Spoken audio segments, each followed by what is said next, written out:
তোমরা আজকে দুজন মিলে রান্না করে কি ব্যাপার? আরে এত চিকেন কেন? ইয়েস, আজকে দাদা আর আমি মিলে রান্না করছি। কেন এই এত চিকেন, এত আয়োজন, কি ব্যাপার? এই যে বলেছিলাম কালকে যে আমাদের বাড়িতে লোক আসবে, তারাই এসছে, তো তাই জন্য রান্না বান্না। সত্যি?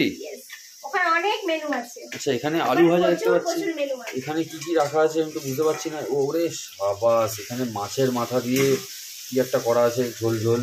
এখানে এটা কি মাছ আছে? ওটা পাবদা। আচ্ছা, এটা পাবদা সর্ষে। ইয়েস।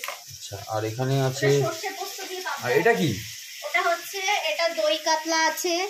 আর এখানে আছে হচ্ছে 5 রকমের ভাজা, আর তার নিচে আছে চিংড়ি মাছের মালাইকারি। আরে বাপ রে বাপ। আর এখানে আবার চাটনি নাকি? এটা আছে চাটনি, এখনো পাপড় ভাজা হয়নি। আচ্ছা, এখানে আছে মুগ ডাল। আচ্ছা, মানে খেলা এখনো শেষ হয়নি, অনেক বাকি। এখানে ডাল, আর এখানে এত চিকেন। মানে কি হচ্ছে আজকে বলে দেবো এখন? বলবে না? এটা দেখার জন্য পরের ভিডিওটা দেখতে হবে। আচ্ছা, এরপর আবার ভিডিও আসছে। তো চলো গাইস, লেটস সাবস্ক্রাইব।